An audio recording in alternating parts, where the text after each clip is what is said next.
Hello, Darren. Hi, Darren. Darren, guess where I've been? Um, is it the Forklift Truck Museum at Midland Railway? Oh, you were so close. So close. Was it?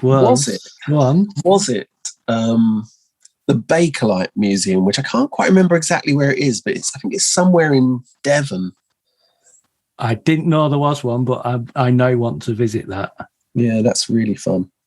What kind of museum have you been to? Been to the British Lawnmower Museum. Well, that's... Is it amazing that you're literally drawing a lawnmower there? Well, I'm very pleased you can tell, because it looks very much like a mobility scooter to me. If you can tell that's a lawnmower, then this is a lawnmower that was advertised by 50s Siren and Adamant's mum, Diana Dors. Adamant's mum. Was indeed, yeah.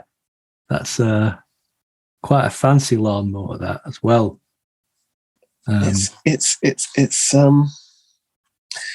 is a prime example of something we've talked about before, about drawing being a way of looking. It's just looking harder, and I'm already enjoying working out some of the mechanics of this contraption here. Yeah.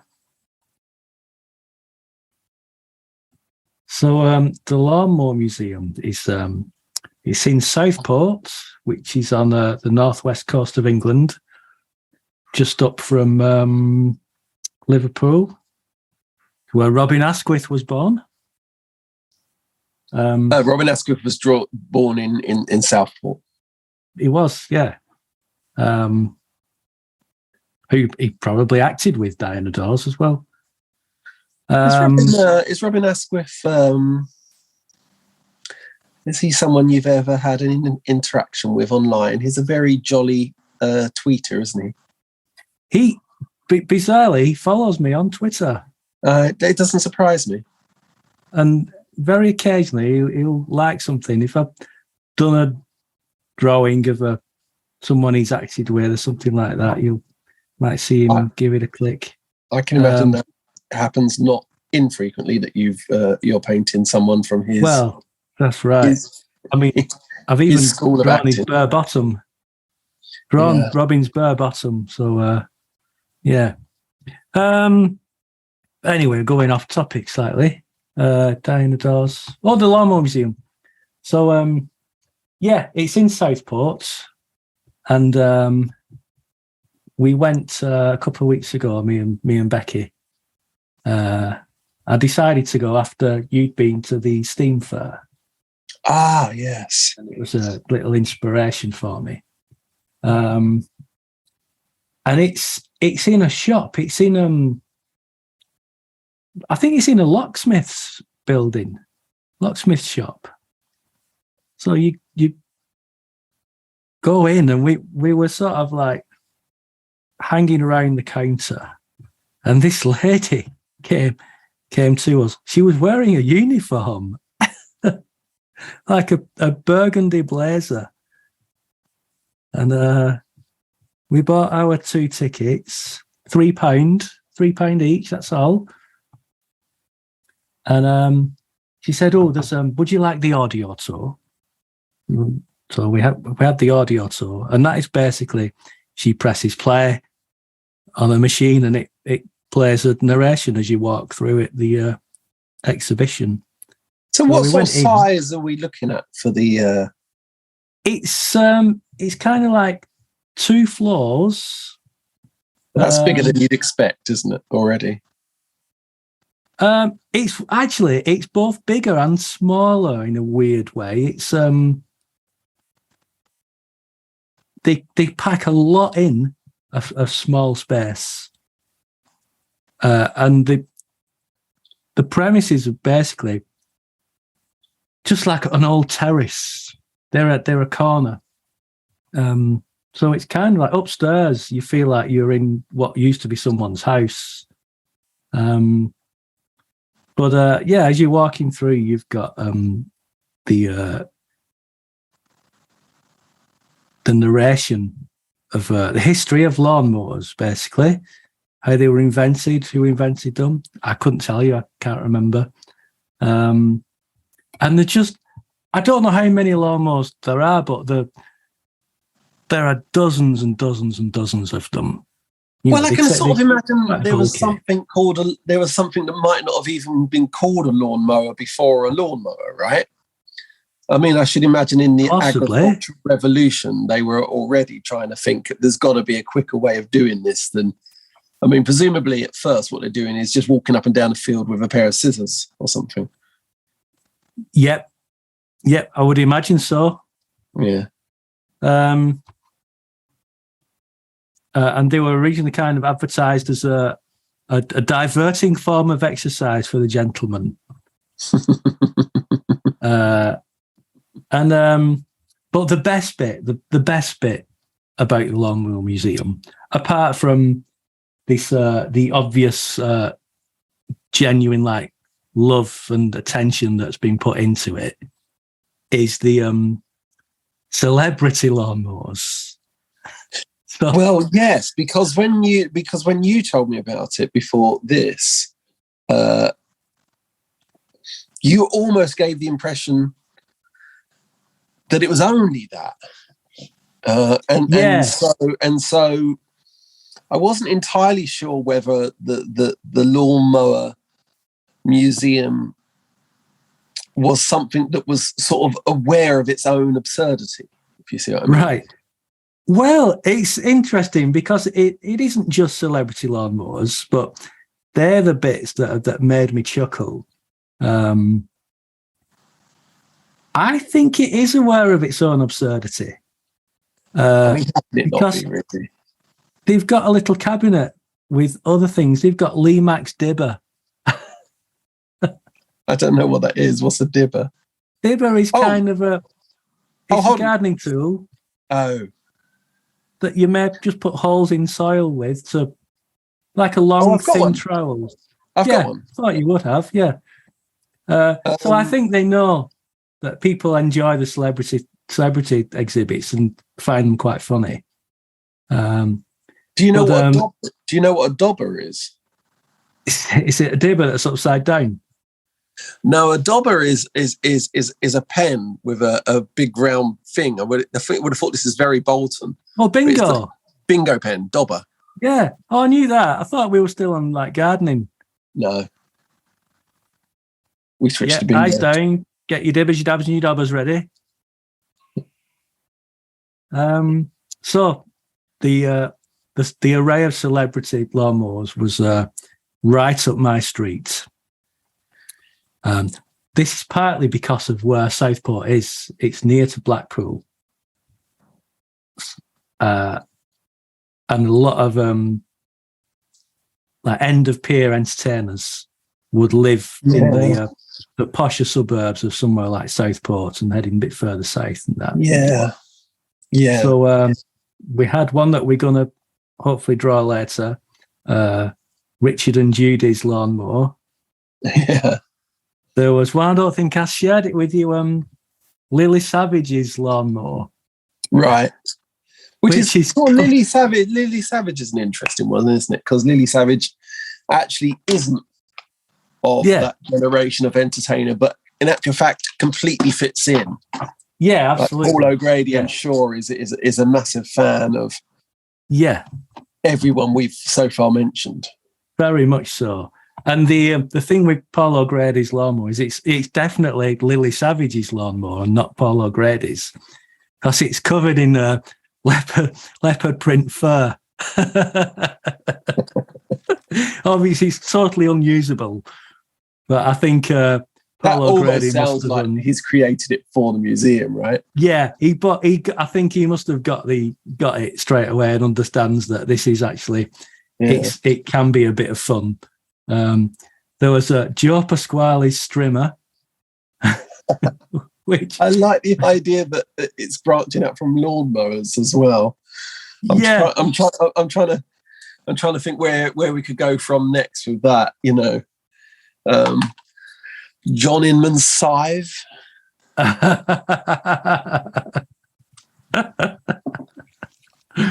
If anyone out there has got John Inman's Scythe, just get in touch with the British Lawnmower Museum. They would love it. It was just really funny, and the narration as you're walking through the audio guide was funny as well. There were lots of little funny asides, and just strange details and plaques. There was a little notice that told you about the first man to be shot by a lawnmower. What? I don't quite understand. He was an American guy who was mowing his lawn and went over a bullet, and the bullet went off and killed him. So it's just really like odd little details like that. And I was laughing out loud for a huge part of the tour. And I got the impression that when we came out and we were speaking to the lady who sold us the tickets, and she's asking if we enjoyed it. And I said, I'd had a bit of a rubbish week, but this really cheered me up. I was going to say, I remember partly the reason you go in was, I do remember that week and the reason why it was rubbish. And I think we even talked a little bit about it here. Yeah. You did. You literally said that'll be a good pick-me-up, that. Yeah. And it was. And I just felt like she knew when I said that. It's like, yeah, she didn't say anything, but it felt like she's used to people saying that.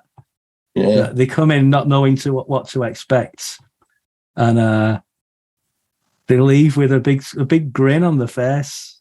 It's looking at things through another prism, isn't it? I mean, you know, yeah, you're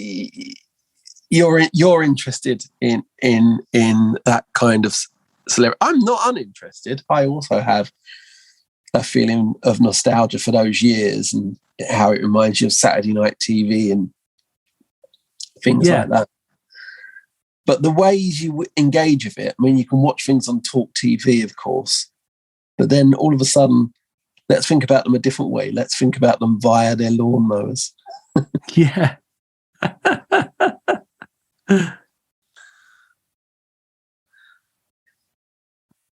It's funny that part of the Northwest is a lot of those celebrities lived up here. Les Dawson and Little and Large and all the comedians and Jimmy Tarbuck. I think Jimmy Tarbuck possibly lived down south, but I came across an ex-house of Jim Bowen's in one of my Thankful Villages adventures up there. It was actually. It was very possibly the Thankful Village nearest to you, because I know that I stayed in Morecambe whilst visiting it. Right, yeah. Because it was, if you're ever at Southport way, it's well worth a visit. Well, do you want to tell about, possibly? Yeah, and well, actually, this is interesting, then, isn't it? Because I think with something like this, my first question is, are we laughing at or laughing with? And it seems like in this case we're laughing with. I feel like we are. Yeah. But I think the one exhibit there, which is so bizarre that it confuses that issue a little bit. Yes. Do you want to talk about what is well, easily the strangest? Well, would we call this person a celebrity? No, a figure of history. Yeah. He'd be a celebrity these days. So as we're walking through it, we come into this room, and it's just like any of the other rooms. There was a lots of lawnmowers there, and they were on the floor, they were on racks, they were sort of like on the walls. And so a lot of these lawnmowers are at eye level. You walk in, you don't have to look down at it. You're there, it's in front of you. Yeah. And so I saw the plaque first, a little laminated card that says who it belonged to. And this lawnmower in question belonged to Albert Pierpoint, who was Britain's last executioner. Yeah. I think he might also have been, for a long time, Britain's only, wasn't he? Yes, he was. Yeah. He was just the guy in England that did it. Yeah. And I saw that notice and kind of taken aback, because I'd been laughing all the way through at Joe Pasquale and Richard and Judy and that. And then you get Albert Pierpoint. So it's kind of, your first reaction is to laugh a little bit again. And then you think, you realise who it is. But what the trouble was, how do you display a lawnmower that belonged to Britain's last hangman? Well, obviously, you hang it from a noose, which is what they did. Incredible stuff. It was incredible. Yeah. Are you able to? And I didn't even, at first, I just saw that it was sort of like hanging from the roof and didn't pay much attention. And then did a double take when I saw it. It literally is in a noose. And so this is why I think a lot of the exhibition is done with humour. That's the blackest of all humour, isn't it? I mean, that is very gallows, literally gallows humour. Yeah. It was quite a thing to see. And I was contemplating drawing Albert Pierpoint for this, but it just felt a little bit too dark for the channel. We were talking about Pierpoint just a little bit before we. I'm going to use the expression "came on air." You could go for it. I can't profess to be an expert in any way, but I think he is an interesting character, isn't he? I think he believed there was a lot of humanity in the job he was doing, or not humanity in the job, but I think he thought that if someone has to do it, they should do it well and efficiently and as humanely as possible. Yeah. And I'm very inclined. I don't know, actually. I don't know if I'd find. I can be quite squeamish about those things, and I find that the death penalty such a horrible thing. Yeah. And I might not be able to watch that film just because no matter what it does or doesn't say about him, I might not be able to spend a couple of hours in being reminded that the death penalty has existed in this country and does exist in some countries. I might find that just to have to think about that, I might find that too hard. Well, I found a small interview with him. As I was deciding whether to draw him or not. And he was talking about Ruth Ellis, who was the last woman to be hanged in Britain. Yes. And he did it. He did the job. The job. There you go. That's how, that's how he viewed it. And I got that impression you were saying about he took pride in doing his job properly and as humanely as possible, I think. And he was talking about what happened when she, God, this is dark, isn't it? When she walked up to the scaffold. Yeah. And he just said she was very quiet. She didn't speak. He said she kind of gave him a little glance as not quite a smile, but an acknowledgement that he was there. Yeah. And then he just said, "Very brave woman." And he said that to her. He said that to the interviewer. He said she was very brave. And I'm getting goosebumps just thinking about that now. That phrase. It was very the whole interview was like with him was about 30 seconds, and then there were some interviews with other people involved in the case, and it was all extremely chilling. And it was all old white men who made a decision about this person's life. Yeah, I've got to plead to being a little ignorant of, like, the only thing I know about Ruth Ellis was that she was the last woman hung. Yeah, she did do it. She killed someone. She shot him. I don't know why. I should look it up. And how this come full circle. There was a film with Diana Dors, and I think if she didn't play Ruth Ellis, she played a character based on Ruth Ellis. Oh, there you go. Yeah. Which is a coincidence, because you're painting Barbara Windsor. Hey, blocked.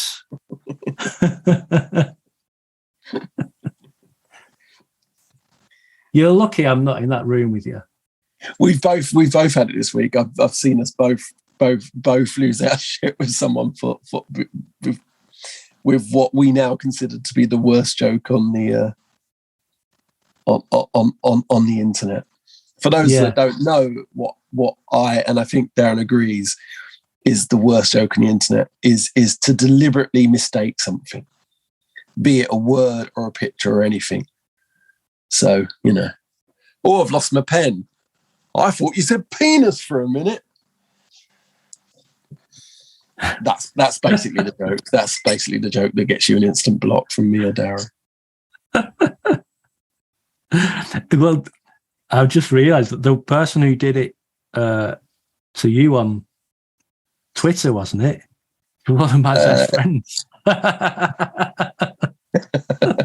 Well, I mean, I don't actually block them, but I just try and make them aware of of where they're going wrong in life. I ask them to sit down, take a long and hard look at what they're doing with themselves.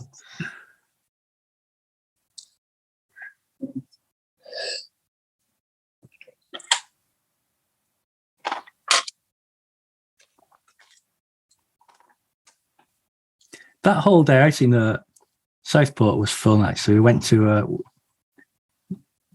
the chippy. Got to have chips at the seaside.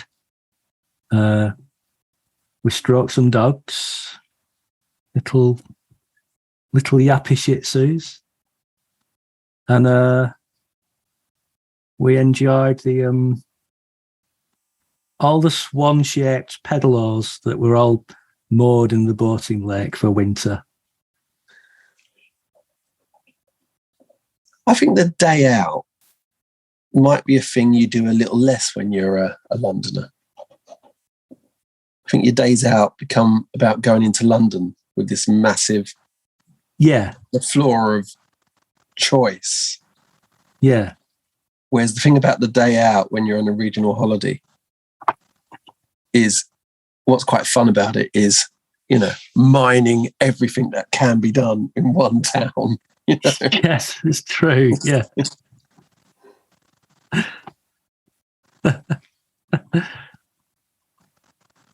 What about for Londoners? Do they never head like into Kent or south down to? I suppose it's just Brighton if they head south, isn't it? Yeah, we do, and I would say in any given year there might be a couple of drives out to Kent for some reason, particularly more now that I'm South London. Right. I'm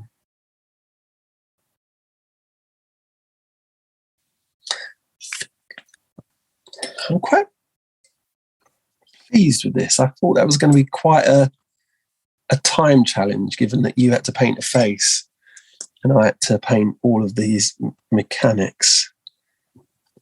And I wouldn't say I hurried it, but I was just trying to sort of bear in mind a slight time consideration.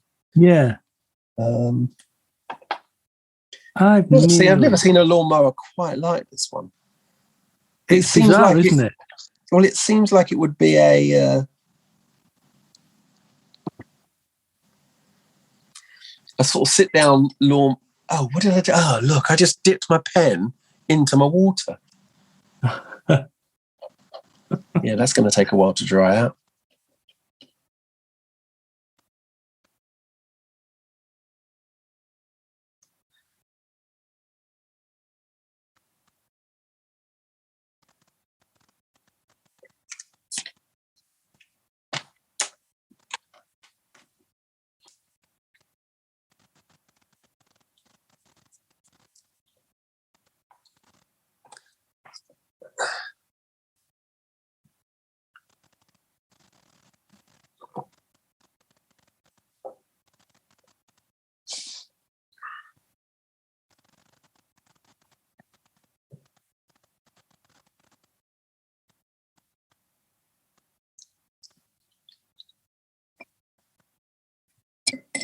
I think I'm done.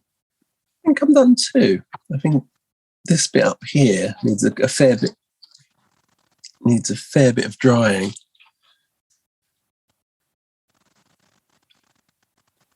Okay, so there we are. I think that's the most connected drawings we've done. Yes, it is, isn't it? Yeah, so I've drawn, in case it wasn't obvious what was happening, I've drawn Diana Dors' lawnmower. You've drawn Diana Dors. There they Indeed. are. Lovely. Bye, Darren. Bye, Darren.